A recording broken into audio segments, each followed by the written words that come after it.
Kodagu channel ವಾರ್ತೆಗಳ ಪ್ರಾಯೋಜಕರು Muliya Keshav Bhat and sons, ಚಿನ್ನಾಭರಣಗಳ ಬೃಹತ್ ಮಳಿಗೆ, ಮಡಿಕೇರಿ, ಗೋಣಿಕೊಪ್ಪ, ಪುತ್ತೂರು, ಬೆಳ್ತಂಗಡಿ, ಬೆಂಗಳೂರು. ಶಾರದಾ ಜ್ಯುವೆಲರ್ಸ್, ಕೊಡಗಿನ ಸಾಂಪ್ರದಾಯಿಕ ಆಭರಣಗಳ ಬೃಹತ್ ಮಳಿಗೆ, Aras road, Mysuru. A to Z super market, Vishwamanava double road, Kuvempu Nagar, Mysuru. SLV Promax, corn mix and corn products, Kushalnagar.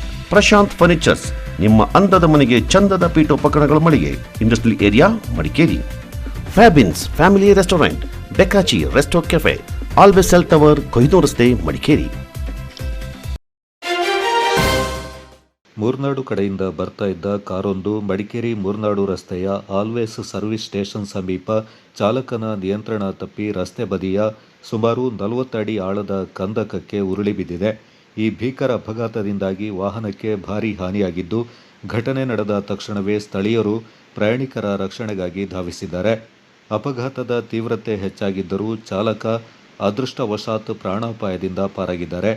ಸದ್ಯಕ್ಕೆ ಅಪಘಾತದ ನಿಖರ ಕಾರಣ ಇನ್ನಷ್ಟೇ ತಿಳಿದು ಬರಬೇಕಾಗಿದ್ದು, ಸ್ಥಳಕ್ಕೆ ಭೇಟಿ ನೀಡಿರುವ ಪೊಲೀಸರು ಪರಿಶೀಲನೆ ನಡೆಸ್ತಾ ಇದ್ದಾರೆ.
ಮಡಿಕೇರಿ ವಿಧಾನಸಭಾ ಕ್ಷೇತ್ರದ ವಿವಿಧ ರಸ್ತೆ ಅಭಿವೃದ್ಧಿ ಕಾಮಗಾರಿಗಳಿಗೆ ಅನುದಾನ ಕೋರಿ ಕೇಂದ್ರ ರಸ್ತೆ ಸಾರಿಗೆ ಮತ್ತು ಹೆದ್ದಾರಿಗಳ ಸಚಿವರಾದ ನಿತಿನ್ ಗಡ್ಕರಿ ಅವರಿಗೆ ಮಡಿಕೇರಿ ಶಾಸಕರಾದ ಡಾಕ್ಟರ್ ಮಂತ್ರಗೌಡ ಅವರು ಮನವಿ ಸಲ್ಲಿಸಿದರು. ಇದಕ್ಕೆ ಪೂರಕವಾಗಿ ಪ್ರತಿಕ್ರಿಯೆ ನೀಡಿದ್ದ ಸಚಿವರು ಪೂರಕ ಕ್ರಮ ಕೈಗೊಳ್ಳುವ ಭರವಸೆ ನೀಡಿದರು. ಇದೀಗ ಮಡಿಕೇರಿ ವಿಧಾನಸಭಾ ಕ್ಷೇತ್ರ ಹಾಗೂ ಕೊಡಗು ಜಿಲ್ಲೆಯ ಪ್ರಮುಖ ರಸ್ತೆಗಳಿಗೆ 22 ಕೋಟಿ ರೂಪಾಯಿ ಅನುದಾನ ಬಿಡುಗಡೆಯಾಗಿದ್ದು, ಈ ಹಿನ್ನೆಲೆ ಶಾಸಕರಾದ ಡಾಕ್ಟರ್ ಮಂತ್ರಗೌಡ ಕೇಂದ್ರ ಸರ್ಕಾರದ ರಸ್ತೆ ಸಾರಿಗೆ ಮತ್ತು ಹೆದ್ದಾರಿಗಳ ಸಚಿವರಾದ ನಿತಿನ್ ಗಡ್ಕರಿ ಅವರಿಗೆ ಧನ್ಯವಾದ ಸಲ್ಲಿಸಿದ್ದಾರೆ. ಸೋಮವಾರಪೇಟೆ ತಾಲೂಕಿನ ಕೊಡ್ಲಿಪೇಟೆ ಹೋಬಳಿಯಲ್ಲಿ ಡಾಕ್ಟರ್ ಮಂತ್ರಗೌಡ ಯುವ ಬ್ರಿಗೇಡ್ ವತಿಯಿಂದ ನಗರದ ಸುತ್ತಮುತ್ತ ಸ್ವಚ್ಛತಾ ಕಾರ್ಯವನ್ನು ಮಾಡಲಾಯಿತು. ಶಾಸಕ ಮಂತ್ರಗೌಡ ಅವರು ತಾಲೂಕಿನ ನಗರ ಭಾಗಗಳಲ್ಲಿ ತಮ್ಮ ಸ್ವಂತ ಹಣದಿಂದ ಸ್ವಚ್ಛತೆ ಮಾಡಲು ಮುಂದಾಗಿದ್ದು ತಮ್ಮ ಕ್ಷೇತ್ರವನ್ನ ಮಾದರಿ ಕ್ಷೇತ್ರವನ್ನಾಗಿಸಲು ಶ್ರಮವಹಿಸ್ತಾ ಇದ್ದಾರೆ. ಇದರಂತೆ ಕೊಡ್ಲಿಪೇಟೆ ನಗರದಿಂದ ಹೇಮಾವತಿ ಹಿನ್ನೀರಿನವರೆಗೂ ಸ್ವಚ್ಛತಾ ಕಾರ್ಯಕ್ರಮ ಮಾಡಲು ಡಾಕ್ಟರ್ ಮಂತ್ರಗೌಡ ಯುವ ಬ್ರಿಗೇಡ್ ಮುಂದಾಗಿದ್ದು ಸಾರ್ವಜನಿಕರಿಂದ ಉತ್ತಮ ಪ್ರಶಂಸೆ ವ್ಯಕ್ತಗೊಂಡಿದೆ. ಈ ಸ್ವಚ್ಛತಾ ಕಾರ್ಯಕ್ರಮಕ್ಕೆ ಸ್ಥಳೀಯರು ಹಾಗೂ ಕಾಂಗ್ರೆಸ್ ಪಕ್ಷದ ಮುಖಂಡರು ಸಾಥ್ ನೀಡಿದ್ದಾರೆ.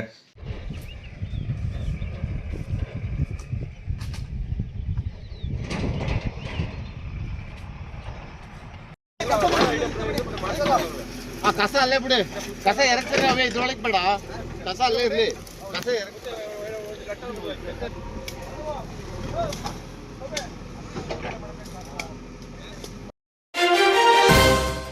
ಮಡಿಕೇರಿ ಲಯನ್ಸ್ ಸಂಸ್ಥೆಯ 2026-27ನೇ ಸಾಲಿನ ಅಧ್ಯಕ್ಷರಾಗಿ ಮೋಹನ್ ಕುಮಾರ್ ಎಲ್, ಕಾರ್ಯದರ್ಶಿಯಾಗಿ ಕೆ ಮಧುಕರ್ ಹಾಗೂ ಕೋಶಾಧಿಕಾರಿಯಾಗಿ ಅಂಬೇಕಲ್ ನವೀನ್ ಆಯ್ಕೆಗೊಂಡಿದ್ದಾರೆ. ನೂತನ ಪದಾಧಿಕಾರಿಗಳ ಪದಗ್ರಹಣ ಸಮಾರಂಭ ಜೂನ್ 27ರಂದು ಸಂಜೆ 7 ಗಂಟೆಗೆ ಮಡಿಕೇರಿಯ ಕಾವೇರಿ ಹಾಲ್ನಲ್ಲಿ ನಡೆಯಲಿದೆ. ಲಯನ್ಸ್ ಜಿಲ್ಲೆ 317 ಸಿಯ ಪ್ರಥಮ ಉಪಜಿಲ್ಲಾ ಗವರ್ನರ್ ಲಯನ್ ಹರಿಪ್ರಸಾದ್ ರೈ ಅವರು ಪದಗ್ರಹಣ ಅಧಿಕಾರಿಯಾಗಿ ನೂತನ ಪದಾಧಿಕಾರಿಗಳಿಗೆ ಪದಗ್ರಹಣ ದೀಕ್ಷೆಯನ್ನು ಬೋಧಿಸಲಿದ್ದಾರೆ. ಕೊಡಗಿನ ರಸ್ತೆಗಳ ಅವ್ಯವಸ್ಥೆ ಬಗ್ಗೆ ಬಿಜೆಪಿ ಮುಖಂಡ, ಕರ್ನಾಟಕ ರಾಜ್ಯ ಪಶ್ಚಿಮ ಘಟ್ಟಗಳ ಸಂರಕ್ಷಣೆಯ ಕಾರ್ಯಪಡೆಯ ಮಾಜಿ ಅಧ್ಯಕ್ಷ ಶಾಂತೇಂಡ ರವಿ ಕುಶಾಲಪ್ಪ ಇದೀಗ ಮಳೆ ಆರಂಭವಾಗ್ತಲೇ ಶಾಸಕರ ವಿರುದ್ಧ ಧ್ವನಿ ಎತ್ತಿದ್ದಾರೆ. ಕಳೆದ 1 ವಾರದಿಂದ ಜಿಲ್ಲೆಯ ಪ್ರಮುಖ ರಸ್ತೆಗಳ ಮೂಲಕ ಪ್ರಯಾಣ ಬೆಳೆಸಿ ರಸ್ತೆಗಳ ಫ್ಯಾಕ್ಟ್ ಚೆಕ್ ಮಾಡ್ತಾ ಇರುವ ರವಿ ಕುಶಾಲಪ್ಪ ನೇರವಾಗಿ ಕೊಡಗಿನ ಶಾಸಕರನ್ನ ಅವರ ಫೇಸ್ಬುಕ್ ಖಾತೆಯಲ್ಲಿ ಹದಗೆಟ್ಟ ರಸ್ತೆಗಳ ಫೋಟೋ ಪೋಸ್ಟ್ ಮಾಡುವ ಮೂಲಕ ಅವರನ್ನು ಪ್ರಶ್ನೆ ಮಾಡಲು ಆರಂಭಿಸಿದ್ದಾರೆ. ರವಿ ಕುಶಾಲಪ್ಪ ಅವರ ಫೇಸ್ಬುಕ್ ಖಾತೆಯಲ್ಲಿ 4 ದಿನಗಳ ಹಿಂದೆ ಸಿದ್ದಾಪುರ ಅಮ್ಮತ್ತಿ ರಸ್ತೆಯನ್ನು ನೋಡಿ ಕಣ್ತುಂಬಿಕೊಳ್ಳಿ, ರಸ್ತೆ ದುರಸ್ತಿ ಮಾಡಲಿಕ್ಕೆ ನಮ್ಮ ಶಾಸಕರಿಗೆ ಇನ್ನೆಷ್ಟು ಮಳೆಗಾಲಗಳು ಕಳೆಯಬೇಕಾ ಎಂಬ ಪದಗಳೊಂದಿಗೆ ಪೋಸ್ಟ್ ಹಾಕಲಾಗಿತ್ತು. ಭಾಗಮಂಡಲ ಕರಿಕೆ ರಸ್ತೆ ಅವ್ಯವಸ್ಥೆಯ ಬಗ್ಗೆ ಮತ್ತೊಂದು ಪೋಸ್ಟ್ ಹಾಕಿದ್ದಾರೆ. ನಂತರ ಬೇರೆ ಬೇರೆ ರಸ್ತೆಗಳ ಫೋಟೋಗಳನ್ನು ಹಾಕಿಕೊಂಡಿರುವ ಶಾಂತೇಂಡ ರವಿ ಕುಶಾಲಪ್ಪ, ದಾಪಕ್ಲು ಬಲ್ಲಮೋಟಿ ಅಯ್ಯಂಗೇರಿ ಸಣ್ಣ ಪುಲಿಕೋಟು ಭಾಗಮಂಡಲ ರಸ್ತೆಯ ಇಂದಿನ ಸೊಬಗು ಅಂತ ಒಂದಕ್ಕಿಂತ ಒಂದು ಅಯೋಮಯವಾಗಿದೆಯಲ್ಲ ಅಂತ ಜನಪ್ರತಿನಿಧಿಗಳಿಂದ ಪ್ರಶ್ನೆ ಮಾಡಿದ್ದಾರೆ. ಪಾರಾಣೆ ಬಾವಲಿ ರಸ್ತೆಯ ಬಗ್ಗೆಯೂ ಪೋಸ್ಟ್ ಹಾಕಿಕೊಂಡಿದ್ದಾರೆ. ಅಲ್ಲದೆ ಪೊನ್ನಪ್ಪ ಸಂತೆ ಗ್ರಾಮ ಪಂಚಾಯಿತಿ ವ್ಯಾಪ್ತಿಯ ಬೆಸಗೂರು ರಸ್ತೆಯ ಇಂದಿನ ಚಿತ್ರಣ ಅಂತ ಉಲ್ಲೇಖಿಸಿ ಒಂದು ವಿಡಿಯೋ ಕೂಡ ಹಾಕಲಾಗಿದ್ದು ಕಾಂಗ್ರೆಸ್ ರಾಜ್ಯದಲ್ಲಿ ಅಭಿವೃದ್ಧಿಯಲ್ಲಿ ವಿಫಲವಾಗಿದೆ ಎಂದಿದ್ದಾರೆ. ಕುಶಾಲನಗರದಲ್ಲಿ ಶೀಘ್ರದಲ್ಲೇ ಡಿಆರ್ಸಿ ಮೂವಿ ಥಿಯೇಟರ್ ಶುಭಾರಂಭಗೊಳ್ಳಲಿದೆ ಎಂದು ಡಿಆರ್ಸಿ ಮ್ಯಾನೇಜಿಂಗ್ ಡೈರೆಕ್ಟರ್ ಆದ ಹನುಮಂತ್ ಮತ್ತು ವೈಶಾಲಿ ಹನುಮಂತ್ ಅವರು ತಿಳಿಸಿದ್ದಾರೆ. ಕುಶಾಲನಗರ ತಾವರೆಕೆರೆ ಮುಂಭಾಗ 3 ಸ್ಕ್ರೀನ್ಗಳನ್ನು ಒಳಗೊಂಡ ಡಿಆರ್ಸಿ ಥಿಯೇಟರ್ ನಿರ್ಮಾಣ ಕಾರ್ಯ ಪೂರ್ಣಗೊಂಡಿದೆ. ಕೆಲವು ಅಗತ್ಯ ಅನುಮತಿ ದೊರೆತ ಬಳಿಕ ಥಿಯೇಟರ್ ಕಾರ್ಯಾರಂಭ ಮಾಡಲಿದೆ. ಎಲ್ಲ ರೀತಿಯಲ್ಲಿ ಸುರಕ್ಷತಾ ಕ್ರಮಗಳನ್ನು ಒಳಗೊಂಡಿರುವ ಥಿಯೇಟರ್ ಕೊಡಗು ಮೈಸೂರು ಭಾಗದ ಸಿನಿಪ್ರಿಯರಿಗೆ ಮುಂದೊಂದು ವಾರದಲ್ಲಿ ರಸದೌತಣ ನೀಡಲಿದೆ ಎಂದರು. ಥಿಯೇಟರ್ ಸ್ಥಾಪನೆ ಮೂಲಕ ಸ್ಥಳೀಯರಿಗೆ ಹೆಚ್ಚಿನ ಸಂಖ್ಯೆಯಲ್ಲಿ ಉದ್ಯೋಗಾವಕಾಶ ಒದಗಿಸಲಾಗುತ್ತೆ ಎಂದರು. ಕೆಲವುದೊಂದು ಚೆನ್ನೈದು ಇತ್ತು ಅಂದ್ರೆ ಚೆನ್ನೈನಲ್ಲಿ ಇರುತ್ತೆ. Service provider based cube based out of Chennai ಅವರು. ಬಟ್ ಇವಾಗ ಸ್ಕ್ರಾಬಲ್ ಅಂತ ಇದೆ, UFO ಅಂತ ಇದೆ, ಹಲವಾರು ಜನ ಇದ್ದಾರೆ. ನಾವು VR ವಿತ್ ನಾವು ಕ್ಯೂಬ್ ಅವ್ರ ಜೊತೆ, ಯಾಕೆ ಸರ್ವಿಸ್ ಚೆನ್ನಾಗಿದೆ, ಹಾಗಾಗಿ ನಾವು ಕ್ಯೂಬ್ ಅವ್ರ ಜೊತೆ ಚೆನ್ನೈ ಇಂಜಿನಿಯರ್ಸ್ ಮೈಸೂರಲ್ಲೇ ಇದ್ದಾರೆ. ಸ್ಟೇಷನ್ ಮೈಸೂರು. ಎನಿಥಿಂಗ್ ಬೇಕು ಅಂದ್ರೆ 2 hours ಬಂದು ಮಾಡ್ಬಿಡ್ತಾರೆ. ಅದರಿಂದಾಗಿ ನಮಗೆ ಅದು ಅನುಕೂಲ ಆಗುತ್ತೆ. ಸ್ಟೆಪ್ ಲೈಟ್ಸ್ ಹಾಕಿದ್ದೀವಿ. ಇದು ಕೂಡ ಪವರ್ ಕಟ್ ಆಫ್ ಆದರೂ ಕೂಡ ಅದಿರುತ್ತೆ, ಸ್ಟೆಪ್ ಲೈಟ್ ಆಫ್ ಆಗಲ್ಲ. ಸೊ ದಟ್ ಅವರಿಗೆ ಬೇಸಿಕ್ ಲೈಟಿಂಗ್ ಅಂತ ಇರ್ತದೆ. ಆಮೇಲೆ ಡೋರ್ಸ್ ಕೂಡ ಎಲ್ಲ ಪುಷಿಂಗ್ ಔಟ್. ಬೈ ಚಾನ್ಸ್ ಈಗ ಉಸಿರಾಟದ ಸಮಸ್ಯೆಗಳು ಕೂಡ ಬಹಳಷ್ಟು ಇರುತ್ತೆ. ಮುಗಿದ ತಕ್ಷಣ ನೀವು ಹೇಳಿದಂಗೆ ಕರೆಂಟ್ ಹೋಗಿಲ್ಲ ಅಂತ ಸಂದರ್ಭದಲ್ಲಿ ಸೊ ನೀವು ಹೇಳಿದಂಗೆ ಪುಷಿಂಗ್ ಔಟ್ ಏನ ಪ್ಯಾನಿಕ್ ಅಲ್ಲಿ ಪುಷ್ ಔಟೇ ಮಾಡೋದು ಯಾವಾಗಲೂ ಜನ. ಸೊ ಅದು ಇದು ಅಪ್ರಾಕ್ಸಿಮೇಟ್ಲಿ 49 ಫೀಟ್ ಬರುತ್ತೆ ಸರ್. ಬೈ 2.35 ಆಸ್ಪೆಕ್ಟ್ ರೇಷಿಯೋ ನಮಗೆ. ಅಂದ್ರೆ ಸಿನಿಮಾ ಸ್ಕೋಪ್ ಅಂತ ಏನು ಹೇಳ್ತೀವಿ 2.31 ಇದ್ರೆ ಇದು 2.35 ಇರಬೇಕು. 1 ಹೈಟ್ ಇದ್ರೆ ಲೆಂತ್ 2.35 ಇರಬೇಕು. ಸೊ 50 ತಕ್ಕಂಗೆ ಇದು ಅರೌಂಡ್ 20-22 ಫೀಟ್ ಬರುತ್ತೆ. So that is the size of ಕೊಡಗಿಗೆ ಬಂದಿರೋದು. ಫಸ್ಟ್ ಟೈಮ್ ಈ ಟೆಕ್ನಾಲಜಿ ಕೊಡಗಿಗೆ ಬಂದಿರೋದು. AES 67 ಅಂತ ಡಿಜಿಟಲ್ ಸೌಂಡ್ ಇದು. ಇದ್ರಲ್ಲಿ ನಿಮಗೆ ಅನಲಾಗ್ ಪ್ರೊಸೆಸರ್ ಆಗಲಿ ಆಂಪ್ಲಿಫೈಯರ್ಸ್ ಆಗಲಿ ಇರೋದಿಲ್ಲ, ಅನಲಾಗ್ ಇರೋದಿಲ್ಲ. ಇದು ಕಂಪ್ಲೀಟ್ಲಿ ಡಿಜಿಟಲ್. AES 67 ಅಂತ ಅದರ ಟೆಕ್ನಾಲಜಿ ಹೆಸರು. ಮೊದಲು ಡಾಲ್ಬಿ ಅಟ್ಮಾಸ್ ಅಂತ ಬರ್ತಾ ಇತ್ತಲ್ಲ, ಅದರ ಸೇಮ್ ಟೆಕ್ನಾಲಜಿ. ಡಾಲ್ಬಿ ಅವ್ರದ್ದು ಬ್ರ್ಯಾಂಡ್ ಇದೆ ಡಾಲ್ಬಿಗೆ, ಇದಕ್ಕೆ ಬ್ರ್ಯಾಂಡ್ ಇಲ್ಲ. ಬಟ್ ಇವಾಗ ಅದೇ ಟೆಕ್ನಾಲಜಿ ನಾವು ಅಳವಡಿಸ್ಕೊಂಡಿದ್ದೀವಿ. ನಮ್ಮ ಕಾಣಿಸ್ತದೆ. ನಮ್ಮ ತಾತ ಮೈಸೂರಲ್ಲಿ ಶಾಂತಲಾ ಥಿಯೇಟ್ರು 54 ವರ್ಷದ ಹಿಂದೆ ಓಪನ್ ಮಾಡಿದ್ರು. ಅದು 47 ವರ್ಷ ನಡೀತು. ಆಮೇಲೆ ಕೋವಿಡ್ ಟೈಮಲ್ಲಿ ನಮಗೆ ಅವ್ರಿಗೆ 72. ಸೊ ಅಲ್ಲೇ ನನ್ನ ಅಕ್ಷರಾಭ್ಯಾಸ ಆಗಿದ್ದು. ಸೊ ಅದರಿಂದ ಆ ಒಂದು ಕನೆಕ್ಷನ್ ಇತ್ತು. ಡಿಸ್ಟ್ರಿಬ್ಯೂಷನ್ ಆಗಲಿ ಪ್ರೊಡಕ್ಷನ್ ಆಗಲಿ ನಾವು ಮಾಡಲ್ಲ, ಎಕ್ಸಿಬಿಷನ್ ಡೆಫಿನೆಟ್ಲಿ ಮಾಡ್ತೀವಿ. ಶಾಂತಲಾ ಥಿಯೇಟರ್ದು ಮೂಲ ಇದೆ ಅಂದರೆ ಅದು ಬೇರೆ ರೀತಿನೇ. ಕನ್ನಡದಲ್ಲಿ ಡಬ್ಬ ಡಬ್ಬಿಂಗ್ ತುಂಬ ಒಳ್ಳೆ ಕ್ವಾಲಿಟಿ ಕೊಡ್ತಾರೆ. AI ಬಳಸ್ಕೊಂಡು ಡಬ್ಬಿಂಗ್ ಆಗ್ಬಿಡುತ್ತೆ, ಚೆನ್ನಾಗೂ ಆಗುತ್ತೆ. ಆ್ಯಂಡ್ ಕನ್ನಡದವ್ರಿಗೆ ಪಿಕ್ಚರ್ಗಳು ಇಷ್ಟ. ಸೊ ಇವಾಗ ದೃಶ್ಯಮೇ ಫಾರ್ ಎಕ್ಸಾಂಪಲ್ ನಮ್ಮ ಮೈಸೂರು ಥಿಯೇಟರಲ್ಲಿ ದೃಶ್ಯಂ ಕನ್ನಡ ಸಿಕ್ಕಾಪಟ್ಟೆ ಚೆನ್ನಾಗಿ ಹೋಗ್ತದೆ. ಇವಾಗ ದೃಶ್ಯಮನ್ನ ಕನ್ನಡದಲ್ಲಿ ರೀಮೇಕ್ ಮಾಡೋ ಅಗತ್ಯ ಬರೋದೇ ಇಲ್ಲ, ಹಾಗಾಗೋಗಿದೆ. ಅದಕ್ಕೆ ಹಾಗೆ ಅಂತ ಇವಾಗ ಸೂಫ್ರಮ್ ಸೋನು ಅಷ್ಟೇ ತುಂಬ ಚೆನ್ನಾಗಿ ಬಂತು. ಎಷ್ಟು ಚೆನ್ನಾಗಿ ಬರೋದ್ರಿಂದ ಈ ಒಂದೇ ಸ್ಕ್ರೀನ್, ಒಂದೇ ಶೋ, ಒಂದೇ ಮೂವಿ ಅನ್ನೋವಂಥದ್ದು ಅದೇನು ನಾವು ನಾವು ಬೆಳೀತಿದ್ದಾಗ ಹೇಗೆ ಇತ್ತೋ ಅದು ಇತ್ತೀಚೆಗೆ ಸ್ವಲ್ಪ ಜನ ಅಲ್ಲಿ ಆ ಕಡೆ ಹೋಗೋದು ಕಮ್ಮಿ ಆಗಿದೆ. ಈಗಲೂ ಸರ್ ಒಳ್ಳೆ ಮೂವಿ ಬಂದರೆ ಯಾವಾಗಲೂ ಜನ ಇರ್ತಾರೆ. ಮೂವಿಯಲ್ಲಿ ಕಂಟೆಂಟ್ ಚೆನ್ನಾಗಿತ್ತು ಅಂದರೆ ಜನ ಇರ್ತಾರೆ. ಅದ್ರ ಪ್ರೇಕ್ಷಕರು ಮನೆಯಲ್ಲಿ ಅವ್ರದ್ದು ಸ್ವಂತವಾದ ಒಂದು ಪ್ರೈವೇಟಾಗಿ ಒಂದು ಮಾಡಿ ಇಟ್ಕೊಂಡಿದ್ರು ಕೂಡ ಇಲ್ಲೇ ಬಂದು ನೋಡೋಕ್ಕೆ ಥಿಯೇಟರ್ ಎಕ್ಸ್ಪೀರಿಯನ್ಸ್ಗೆ ಅಂತ ಅವರು ಇಲ್ಲಿಗೆ ಬರ್ತಾರೆ. ಥಿಯೇಟರ್ ಎಕ್ಸ್ಪೀರಿಯನ್ಸ್ ಮೂವೀಸ್ ಬರಬೇಕು. ಆದರೆ ಮಿನಿಮಮ್ ಎಷ್ಟು ಜನ ಪ್ರೇಕ್ಷಕರಿದ್ರೆ ನೀವು ಓಡಿಸ್ಬೋದು, ರನ್ ಮಾಡ್ಬೋದು. ನಾವು ಮೈಸೂರಲ್ಲಿ 15ರಿಂದ 20 ಜನ ಇರಬೇಕು ಮಿನಿಮಮ್ ಪರ್ ಶೋ. 20 ಜನ ಇದ್ದರೆ ನಾವು ಶೋ ರನ್ ಮಾಡ್ತೀವಿ. ಸರ್ ಕನ್ನಡ ಸಿನಿಮಾಗಳಿಗೆ ಆದ್ಯತೆ ಕೊಡ್ತೀವಿ. ಖಂಡಿತ ಕನ್ನಡ ಸಿನಿಮಾ ನಾವು ಕನ್ನಡದವರು. ಆದರೆ ಕನ್ನಡ ಹೊರತುಪಡಿಸಿ ತಮಿಳ್, ಮಲಯಾಳಂ ಅದು ಲೇಬರ್ಸ್ ಜಾಸ್ತಿ ಆಚೆ ಬಂದಿರೋದು. ನೆಕ್ಸ್ಟು ಮೊದಲನೇದಾಗಿ ಕೊಡಗು ಜಿಲ್ಲೆಗೆ ಇಲ್ಲಿ ನಾವು ನಮಗೆ ಒಂದು ಅವಕಾಶ ಸಿಕ್ತು ಇಲ್ಲಿ ಮಲ್ಟಿಪ್ಲೆಕ್ಸ್ ಮಾಡೋದಕ್ಕೆ ಅಂತ. ಸೊ ಆ ಒಂದು ಅವಕಾಶದಲ್ಲಿ ಮೇರೆಗೆ ನಾವು ಈ ಥರ ಒಂದು 3 ಪರದೆ ಇರುವಂಥ ಒಂದು ಮಲ್ಟಿಪ್ಲೆಕ್ಸನ್ನು ಮಾಡಿದ್ದೇವೆ. DRC ಫುಲ್ ಫಾರ್ಮ್ ಅಂತಿಲ್ಲ, 3 ಅಕ್ಷರಗಳು ಅಷ್ಟೇ ಕೇವಲ. ಅದು ನಾವು ಶುರು ಮಾಡಿದಾಗ ನಮ್ಗೆ ಯಾರು ನಮ್ಮ ಜೊತೆ ಸ್ವಲ್ಪ ಅಸೋಸಿಯೇಟ್ ಆಗಿದ್ರು ಅವರ ಒಂದು ಜ್ಞಾಪಕಾರ್ಥವಾಗಿ ಒಂದೊಂದು ಅಕ್ಷರಗಳನ್ನು ತಗೊಂಡು ಸೇರಿಸಿ ಮಾಡಿರೋದು ಅಷ್ಟೇ. ಅದ್ರಲ್ಲಿ ಬೇರೆ ಏನೂ ಅರ್ಥ ಏನೂ ಇಲ್ಲ ಅದಕ್ಕೆ ಅಷ್ಟೇ. ಸೊ ಇಲ್ಲಿ ಕೊಡಗು ಒಂದು ಫಾರ್ವರ್ಡ್ ಲುಕ್ಕಿಂಗ್ ಅಂದರೆ ತುಂಬ ಸ್ಟ್ಯಾಂಡರ್ಡ್ ಇದ್ದು ಜನರಿಗೂ ಮತ್ತು ಇಲ್ಲಿ ಪರಿಸರ ಎಲ್ಲದಕ್ಕೂ ಕೂಡ ವೆಲ್ ನೋನ್ ಒಂದು ಕರ್ನಾಟಕ ರಾಜ್ಯಕ್ಕೆ ಒಂದು ಗುತ್ತಿನಂಥ ಒಂದು ಜಿಲ್ಲೆ ಇದು. ಸೊ ಇಲ್ಲಿ ಒಂದು ಮಲ್ಟಿಪ್ಲೆಕ್ಸ್ ಇಲ್ಲ ಅನ್ನೋ ಒಂದು ಕೊರತೆ ನಮಗೂ ಕೂಡ ಅನ್ನಿಸ್ತಿತ್ತು. ಅದರ ಒಂದು ಅವಕಾಶ ಸಿಕ್ಕಿದಾಗ ನಾವು ಯಾಕೆ ಮಾಡಬಾರ್ದು ಅನ್ನೋ ಒಂದು ಯೋಚನೆ ಬಂದು ಹಾಗಾಗಿ ಇದು ಶುರು ಮಾಡಿ ಇವತ್ತು ಇನ್ನೇನು 1-2 ಪರ್ಮಿಷನ್ ಸಿಗೋದಿದೆ. ಜಿಲ್ಲಾಧಿಕಾರಿಗಳೆಲ್ಲ ಒಂದು ಮೇನ್ ಆಪ್ರೇಟಿಂಗ್ ಲೈಸೆನ್ಸ್ ಒಂದು ಸಿಗೋದಿದೆ.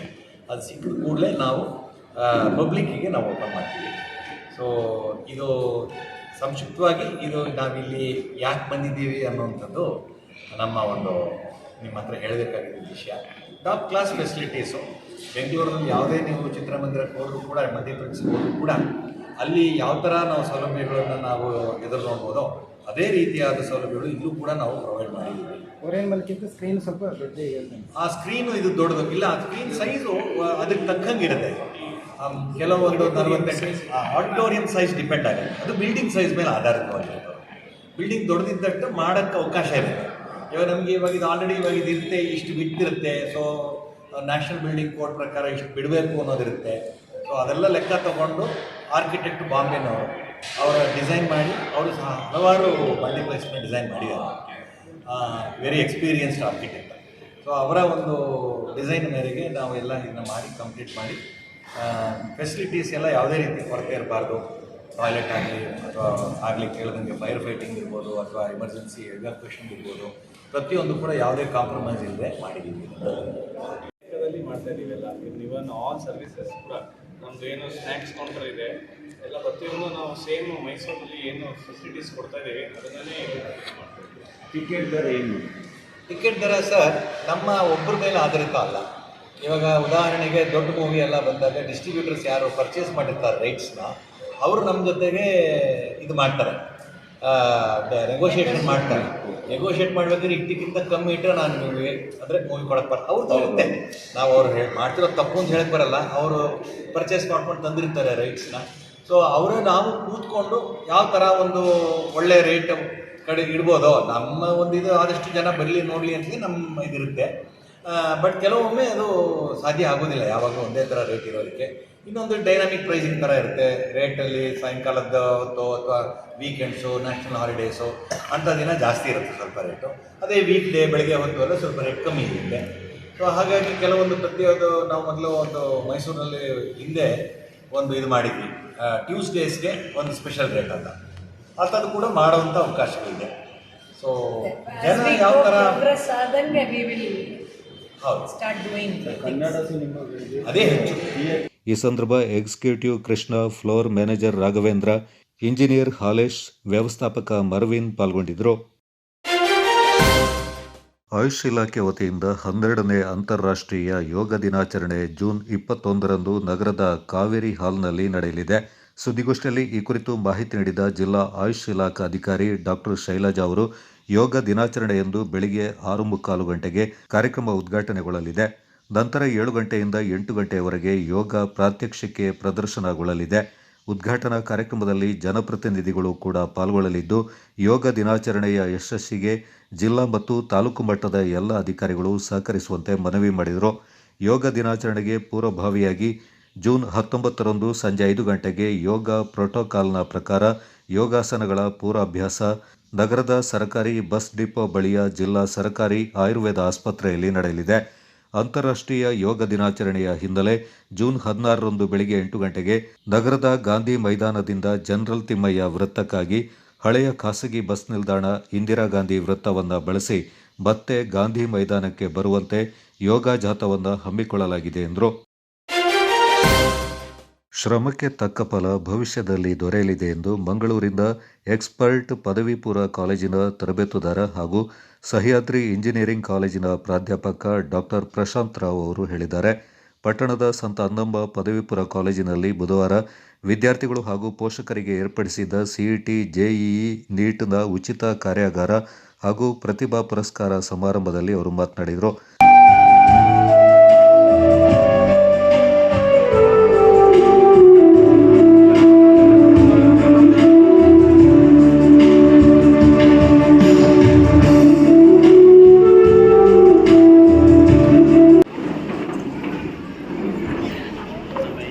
ವಿದ್ಯಾಸಂಸ್ಥೆಗೆ ನಿಮ್ಮ ಮಕ್ಕಳನ್ನು ಸೇರಿಸೋದಕ್ಕೆ ನಿಮ್ಮೆಲ್ಲರಿಗೂ ಸಹ ಧನ್ಯವಾದಗಳು. ನಾವು ಇವತ್ತು ಪೋಷಕರು ಮತ್ತು ಶಿಕ್ಷಕರ ಸಭೆಯನ್ನು ಮಾಡ್ತಾ ಇದ್ದೀವಿ. ಇಲ್ಲಿ ನೋಡ್ಬೇಕಾದ್ರೆ ಮುಂಭಾಗದಲ್ಲಿ ಪೋಷಕರು ಆಸೀನರಾಗಿದ್ದಾರೆ, ಈ ಕಡೆ ಶಿಕ್ಷಕರು ಇದ್ದಾರೆ. ಬೇರೆ ಬೇರೆ ಕಡೆ ಕೂತಿದ್ರು ಸಹ ನಾವು ಬೇರೆ ಬೇರೆ ತಂಡ ಅಲ್ಲ. ಶಿಕ್ಷಕರು ಒಂದು ತಂಡ, ಪೋಷಕರು ಒಂದು ತಂಡ ಅಲ್ಲ, ನಾವಿಬ್ಬರೂ ಸೇರಿ ಒಂದು ತಂಡ. ಯಾಕೆ ಅಂತ ಹೇಳಿದ್ರೆ ನಮ್ಮಿಬ್ಬರ ಗುರಿಯೂ ಒಂದೇ. ನಮ್ಮಿಬ್ಬರ ಗುರಿ ವಿದ್ಯಾರ್ಥಿಗಳ ಭವಿಷ್ಯವನ್ನು ರೂಪಿಸುವುದಷ್ಟೇ ಆಗಿದೆ. ಒಳ್ಳೆ ಅಂಕಗಳನ್ನು ಗಳಿಸಿ ಒಳ್ಳೆ ಮಾರ್ಗದಲ್ಲಿ ಮುನ್ನಡೆದು ಒಳ್ಳೆ ಭವಿಷ್ಯವನ್ನು ರೂಪಿಸಿಕೊಳ್ಬೇಕು ಅನ್ನುವಂಥದ್ದೇ ನಮ್ಮಿಬ್ಬರ ಕನಸು ಸಹ. ಆ ಕನಸು ನನಸಾಗಬೇಕು ಅಂತ ಹೇಳಿದ್ರೆ ಶಿಕ್ಷಕರು ಮತ್ತು ಪೋಷಕರು ಒಂದು ತಂಡವಾಗಿ ಕಾರ್ಯನಿರ್ವಹಿಸಬೇಕು. ನಾವಿಬ್ಬರ ನಡುವೆ ಒಂದು ಸಮನ್ವಯತೆ ಇರಬೇಕು, ಕೋಆರ್ಡಿನೇಷನ್ ಇರಬೇಕು. ಹಾಗಾದ್ರೆ ಮಾತ್ರ ಆ ಕೆಲಸದಲ್ಲಿ ನಾವು ಸಕ್ಸಸ್ ಆಗಲಿಕ್ಕೆ ಸಾಧ್ಯ. ಆ ಸಮನ್ವಯತೆಯನ್ನು ಸಾಧಿಸಲಿಕ್ಕಾಗಿ ಈ ಸಂದರ್ಭದಲ್ಲಿ ನಾವೆಲ್ಲರೂ ಸಹ ಇಲ್ಲಿ ಸೇರಿದ್ದೀವಿ. ನಾನು ಕೆಲವೊಂದು ಮಾಹಿತಿಗಳನ್ನು ಈ ಸಂದರ್ಭದಲ್ಲಿ ನಿಮ್ಮ ಮುಂದೆ ಹಂಚಿಕೊಳ್ಳಿಕ್ಕೆ, ಈಗಾಗಲೇ ಕೆಲವು ವಿದ್ಯಾರ್ಥಿಗಳು ಸೆಕೆಂಡ್ PUC ಇದ್ದಾರೆ, ಅವರ ಪೇರೆಂಟ್ಸ್ ಸಹ ಇಲ್ಲಿದ್ದಾರೆ. ಮಾರ್ಕ್ಸ್ ನ ವಿಚಾರ ಬಂದಾಗ ಫೈನಲ್ ಎಕ್ಸಾಮ್ ಅಲ್ಲಿ ಮುಂಚೆ ಎಲ್ಲ 100 ಮಾರ್ಕ್ಸ್ಗೆ ಪರೀಕ್ಷೆಗಳನ್ನು ಬರೀತಾ ಇದ್ರು. ಈಗ ಕೆಲವು ವರ್ಷಗಳಿಂದ ಪರೀಕ್ಷಾ ಪದ್ಧತಿಯಲ್ಲಿ ಬದಲಾವಣೆಯಾಗಿ, ಅದರಲ್ಲೂ ವಿಶೇಷವಾಗಿ PU ಪರೀಕ್ಷಾ ಪದ್ಧತಿಯಲ್ಲಿ ಬದಲಾವಣೆಯಾಗಿ ಫೈನಲ್ ಎಕ್ಸಾಮ್ ನ 80 ಮಾರ್ಕ್ಸ್ಗೆ ಬರೀತಾರೆ, ಪ್ರಾಕ್ಟಿಕಲ್ಸ್ ಅಲ್ಲದೆ ಇರುವಂತಹ ಸಬ್ಜೆಕ್ಟ್ಗಳಲ್ಲಿ. ಪ್ರಾಕ್ಟಿಕಲ್ಸ್ ಇರುವಂತಹ ಸಬ್ಜೆಕ್ಟ್ ಅಲ್ಲಿ 70 ಮಾರ್ಕ್ಸ್ಗೆ ಫೈನಲ್ ಎಕ್ಸಾಮ್ ನ ವಿದ್ಯಾರ್ಥಿಗಳು ಬರೀತಾರೆ. ಇನ್ನು 20 ಅಥವಾ ಪ್ರಾಕ್ಟಿಕಲ್ಸ್ ಇರುವಂತಹ ಸಬ್ಜೆಕ್ಟ್ಗಳಲ್ಲಿ 30 ಮಾರ್ಕ್ಸ್ ಅದು ಪ್ರಾಕ್ಟಿಕಲ್ ಲ್ಯಾಬಿಗೆ ಸಿಗುತ್ತೆ. ಇನ್ನು ಉಳಿದಿರುವಂತಹ ಸಬ್ಜೆಕ್ಟ್ಗಳಲ್ಲಿ 20 ಮಾರ್ಕ್ಸ್ ಅದು ಇಂಟರ್ನಲ್ ಸಿಗುತ್ತೆ, ಆಂತರಿಕ ಮೌಲ್ಯಮಾಪನಕ್ಕೆ ಸಂಬಂಧಪಟ್ಟಿದ್ದು. ಆ 20 ಮಾರ್ಕ್ಸ್ ಹೇಗೆ ಸಿಗುತ್ತೆ ಅಂತ ಹೇಳಿದ್ರೆ 2 ಟೆಸ್ಟ್ಗಳಾಗುತ್ತೆ ಪ್ರತಿ ವರ್ಷ. 2 ಟೆಸ್ಟ್ ಆಗುತ್ತೆ 40 ಮಾರ್ಕ್ಸ್ಗೆ, ಮತ್ತೆ ಒಂದು ಮಿಡ್ ಟರ್ಮ್ ಎಕ್ಸಾಮ್ ಆಗುತ್ತೆ 80 ಮಾರ್ಕ್ಸ್ಗೆ. ಈ 3 ಟೆಸ್ಟ್ಗಳಲ್ಲಿ ಅವ್ರು ಏನ್ ಸ್ಕೋರ್ ಮಾಡಿರ್ತಾರೆ ಅದನ್ನ 10 ಮಾರ್ಕ್ಸ್ಗೆ ಕನ್ವರ್ಟ್ ಮಾಡಿ ಅದನ್ನ ಆಂತರಿಕ ಮೌಲ್ಯಮಾಪನಕ್ಕೆ ಸೇರಿಸ್ತಾರೆ. ಇನ್ನು 10 ಮಾರ್ಕ್ಸ್ನ ಅವ್ರಿಗೆ ಅಸೈನ್ಮೆಂಟ್ ಬರೀಲಿಕ್ಕೆ ಕೊಡ್ತಾರೆ. ಆದ್ದರಿಂದ 20 ಮಾರ್ಕ್ಸ್ ಹೀಗೆ ಅವರು ಗಳಿಸ್ಬೋದು. ಆದ್ದರಿಂದ ವಿದ್ಯಾರ್ಥಿಗಳು ಏನು ಆಲೋಚನೆ ಮಾಡ್ತಾರೆ ಅಂತ ಹೇಳಿದ್ರೆ, ನಾನು ಕೊನೆಗೆ ಓದ್ತೀನಿ ಅಂತ ಹೇಳ್ತಾರೆ. ಡಿಸೆಂಬರ್ ಆದ ನಂತರ ಓದ್ತೀನಿ, ಜನವರಿಲಿ ಓದ್ತೀನಿ, ಅಥವಾ ಫೈನಲ್ ಎಕ್ಸಾಮ್ ಅಲ್ಲಿ ನಾನು ಒಳ್ಳೆ ಸ್ಕೋರ್ ಮಾಡ್ತೀನಿ ಅಂತೀವಿ. ಎಷ್ಟೇ ಫೈನಲ್ ಎಕ್ಸಾಮ್ಗೆ ಓದಿದ್ರು ಸಹ 80 ಮಾರ್ಕ್ಸ್ಗೆ ಮಾತ್ರ ಅವ್ರು ಎಕ್ಸಾಮ್ ಬರೆಯೋದು ಅನ್ನೋದನ್ನ ನೆನಪಲ್ಲಿ ಇಟ್ಕೊಳ್ಬೇಕು. ಅವರು 90 ಅಥವಾ 90ಕ್ಕಿಂತ ಹೆಚ್ಚು ಸ್ಕೋರ್ ಮಾಡಬೇಕು ಅಥವಾ 100ರಷ್ಟು ಮಾರ್ಕ್ಸ್ ನ ಗಳಿಸಬೇಕು ಅಂತ ಹೇಳಿದ್ರೆ ಪ್ರಾರಂಭದಿಂದಲೇ ಓದಬೇಕಾಗುತ್ತೆ. ಯಾಕೆಂದ್ರೆ ಪ್ರತಿ ಟೆಸ್ಟ್ ನ ಮಾರ್ಕ್ಸ್ ಸಹ ಫೈನಲ್ ಎಕ್ಸಾಮ್ಗೆ ಅದು ಕೌಂಟ್ ಆಗುತ್ತೆ. ಆ ಮಾರ್ಕ್ಸ್ ಅಲ್ಲಿಗೆ ಹೋಗೋದ್ರಿಂದ ಅದರ ಬಗ್ಗೆ ಪ್ರಾರಂಭದಿಂದಲೇ ಸಹ ಅವರು ಗಮನವನ್ನು ಹರಿಸಬೇಕು ಅಂತಿದೆ. ಸಂತ ಅನ್ನಮ್ಮ ವಿದ್ಯಾಸಂಸ್ಥೆಯ ವ್ಯವಸ್ಥಾಪಕ ಜೇಮ್ಸ್ ಡೊಮಿನಿಕ್ ಅವರು ಮಾತನಾಡಿ, ವಿದ್ಯಾರ್ಥಿಗಳು ವಿದ್ಯಾಭ್ಯಾಸದ ಸಂದರ್ಭ ಕೇವಲ ಪುಸ್ತಕದಲ್ಲಿನ ವಿಚಾರವಲ್ಲದೆ ಜೀವನದ ಮೌಲ್ಯಭರಿತವಾದ ಪಾಠವನ್ನು ಕಲಿತು ಬದುಕಿನಲ್ಲಿ ಅದನ್ನು ಅಳವಡಿಸಿಕೊಳ್ಳಬೇಕೆಂದರು. ನಿಮ್ಮ ಮಕ್ಕಳನ್ನು ಈ ನಮ್ಮ ಶಾಲೆಯಲ್ಲಿ ಸೇರಿಸಿದ್ದೀರಾ. ನಮ್ಮ ಮೇಲಿನ ಪ್ರೀತಿ ಒಂದು. ಎರಡನೇದಾಗಿ ಖಂಡಿತವಾಗಿ ಈ ಒಂದು ಕಾಲೇಜಿನಲ್ಲಿ ನನ್ನ ಮಕ್ಕಳು ವಿದ್ಯಾಭ್ಯಾಸದ ಜೊತೆಗೆ ಮೌಲ್ಯಭರಿತವಾದಂತಹ ಜೀವನದ ಪಾಠಗಳನ್ನು ಕಲಿತಾರೆ ಅಂತಕ್ಕಂತಹ ನಂಬಿಕೆ ನಿಮ್ಮ ಮನಸ್ಸಿನಲ್ಲಿ, ಈ ಒಂದು ನಿಮ್ಮ ಒಳ್ಳೆಯ ಮನಸ್ಸನ್ನು ನಾನು ಶ್ಲಾಘಿಸ್ತೇನೆ, ಪ್ರಶಂಸಿಸ್ತೇನೆ. ಹಾಗೆಯೇ ನಮ್ಮ ಶಾಲೆಗೆ ನಿಮ್ಮೆಲ್ಲರನ್ನ ನಾನು ಹೃತ್ಪೂರ್ವಕವಾಗಿ ಸ್ವಾಗತಿಸ್ತೇನೆ. ತಂದೆ ತಾಯಿಗಳೇ, ಪೋಷಕರೇ, ವಿದ್ಯೆ ಈಗಾಗಲೇ ಪೀಠಿಕೆಯಲ್ಲಿ ಸರ್ ಹೇಳಿದ್ರು, ವಿದ್ಯೆ ಒಂದು ವೆಪನ್ ಅಂತ, ಒಂದು ಸಾಧನ, ನಮ್ಮ ಜೀವನಕ್ಕೊಂದು ಸಾಧನ. ಎಲ್ಲ ತಂದೆ ತಾಯಿಗಳು ತಮ್ಮ ಮಕ್ಕಳು ಮುಂದೆ ಬರಬೇಕು, ಓದಬೇಕು, ಮುಂದೆ ಒಳ್ಳೊಳ್ಳೆಯ ಸ್ಥಾನದಲ್ಲಿ ಅವರು ಇರಬೇಕು ಅಂತಕ್ಕಂಥದ್ದನ್ನು ಆಸೆ ಪಡ್ತಕ್ಕಂಥದ್ದು ತಪ್ಪಲ್ಲ. ಆ ಒಂದು ನಿಟ್ಟಿನಲ್ಲೇ ನೀವು ನಿಮ್ಮ ಹಣವನ್ನು ನೋಡದೆ, ಹಣದ ಮುಖವನ್ನು ನೋಡದೆ ನಿಮ್ಮ ಮಕ್ಕಳನ್ನು ಒಳ್ಳೆಯ ಪ್ರತಿಷ್ಠಿತ ಶಾಲೆಗಳಲ್ಲಿ ಸೇರಿಸಬೇಕು ಅಂತ ಆಸೆ ಪಡ್ತೀರಾ, ಸೇರಿಸ್ತೀರಾ. ನಮ್ಮ ಶಾಲೆ ಮೇಲೆ ನಿಮಗಿರ್ತಕ್ಕಂಥ ಅಭಿಮಾನ, ಅದೇ ರೀತಿಯಲ್ಲಿ ನಮ್ಮ ಶಾಲೆ ಕೂಡ ನಿಮ್ಮ ಮಕ್ಕಳಿಗಾಗಿ, ನಮ್ಮಲ್ಲಿರ್ತಕ್ಕಂಥ ಎಲ್ಲ ಶಿಕ್ಷಕರು ನಿಮ್ಮ ಮಕ್ಕಳ ಭವಿಷ್ಯಕ್ಕಾಗಿ ತಮ್ಮನ್ನೇ ಸಂಪೂರ್ಣವಾಗಿ ಶ್ರಮಿಸ್ತಕ್ಕಂಥದ್ದನ್ನು ನಾನಿಲ್ಲಿ ಸ್ಮರಿಸ್ತೇನೆ. ಈ ನಿಟ್ಟಿನಲ್ಲಿ ಒಂದೆರಡು ಇತರ ನುಡಿಗಳನ್ನು ನಾನು ನಿಮಗೆ ಹೇಳ ಬಯಸ್ತೇನೆ. ಮೊದಲನೇದಾಗಿ, ಶಾಲೆಯಲ್ಲಿ ನಮ್ಮ ಈ ಕಾಲೇಜಿನಲ್ಲಿ ನಿಮ್ಮ ಮಕ್ಕಳನ್ನು ಸೇರಿಸಿದ್ದೀರಾ, ಮಕ್ಕಳು ಓದುತ್ತಾರೆ ಅಂತಕ್ಕಂಥ ನಂಬಿಕೆ, ಭರವಸೆ ನಿಮ್ಮಲ್ಲಿ. ಆ ಒಂದು ನಂಬಿಕೆ ಭರವಸೆಯನ್ನು ಮನಸ್ಸಿನಲ್ಲೇ ಇಟ್ಕೊಂಡು ಇರೋದು ಬೇಡ. ಅದಕ್ಕಿಂತ ಬದಲಾಗಿ ನಮ್ಮ ಮಕ್ಕಳ ಶಾಲೆಗೆ, ಈ ಕಾಲೇಜಿನ ಕಡೆ ಕೂಡ ನಿಮ್ಮ ಗಮನವನ್ನು ಹರಿಸಬೇಕು.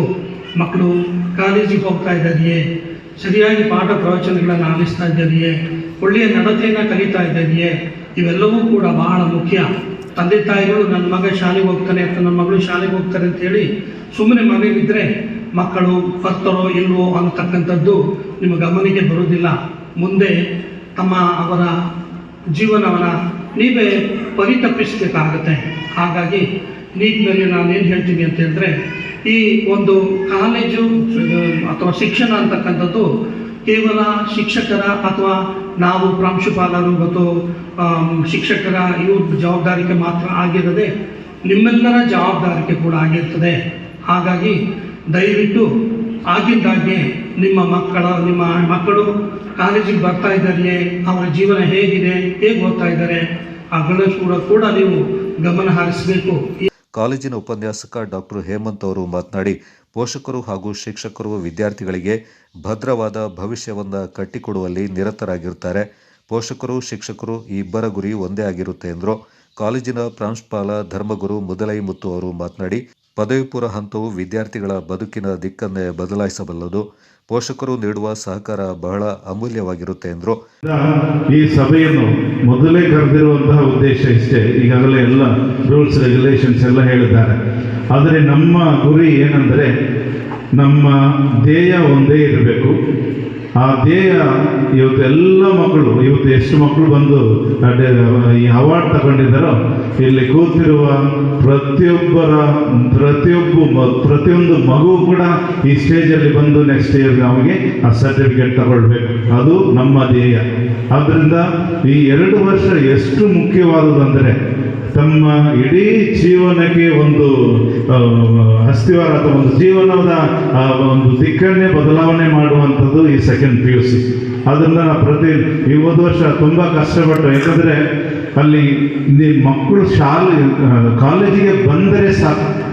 ಕೆಲವೊಮ್ಮೆ ಒಂದೊಂದು ದಿನಕ್ಕೆ 50-60 ಫೋನ್ ಕಾಲ್ ಮಾಡಿದ್ದೇನೆ. ಅದು ಹಾಗಂದರೆ ನಾವು ಎಲ್ಲಿ ಹೋಗ್ತಾ ಇದ್ದೀವಿ, ಮಕ್ಕಳು ಬರ್ತಾರೆ ಇಲ್ವಾ, ಅದರೂ ಮಕ್ಕಳು ಮಾತಾಡ್ಕೊಂಡು ತಲೆನೋವು, ಕೈ ನೋವು.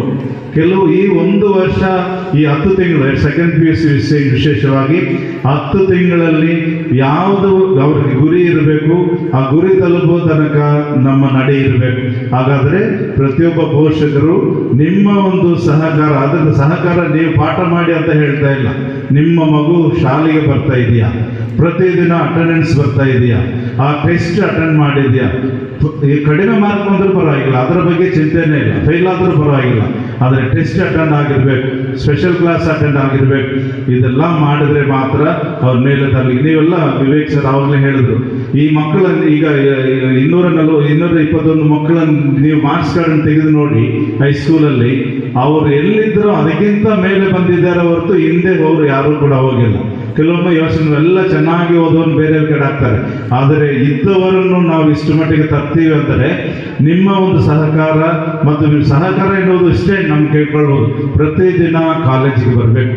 ಆ ಕಾಲೇಜ್ ಅಟೆಂಡೆನ್ಸ್ ಏನು ಮಾಡುತ್ತೆ ಅವ್ರ ಮೇಲೆ ತರಲಿಕ್ಕೆ ಅದು ಒಂದೇ ಅಸ್ತ್ರ. ಒಂದಿನ ಪ್ರತಿದಿನ ನೋಡಿದಾಗ ನಮಗೆ ಬೇಜಾರಾಗ್ಬಿಡುತ್ತೆ. 10 ಜನ 20 ಜನ 40 ಜನ ಆಬ್ಸೆಂಟ್ ಹಾಕೊಂಡು ಕೂತ್ರೆ ನಾವು ಏನು ಮಾಡೋಕ್ಕಾಗೋದಿಲ್ಲ. ದ್ವಿತೀಯ PUನ ವಾರ್ಷಿಕ ಪರೀಕ್ಷೆಯಲ್ಲಿ ವಾಣಿಜ್ಯ ವಿಭಾಗದಲ್ಲಿ 588 ಅಂಕ ಗಳಿಸಿ ಜಿಲ್ಲೆಗೆ ತೃತೀಯ ಸ್ಥಾನ ಪಡೆದ ನಿಶಿಕಾ ದೇಚಂಬ ಹಾಗೂ ವಿಜ್ಞಾನ ವಿಭಾಗದಲ್ಲಿ 586 ಅಂಕ ಪಡೆದ ಜೆಸಿಕಾ ಅವರ ಪೋಷಕರೊಂದಿಗೆ ಸನ್ಮಾನ ಮಾಡಲಾಯಿತು. ದ್ವಿತೀಯ PU ಪರೀಕ್ಷೆಯಲ್ಲಿ ಉನ್ನತ ದರ್ಜೆಯಲ್ಲಿ ಉತ್ತೀರ್ಣರಾದ ಕಾಲೇಜಿನ 99 ವಿದ್ಯಾರ್ಥಿಗಳಿಗೆ ಪ್ರತಿಭಾ ಪುರಸ್ಕಾರವನ್ನು ಸಮಾರಂಭದಲ್ಲಿ ವಿತರಿಸಲಾಯಿತು.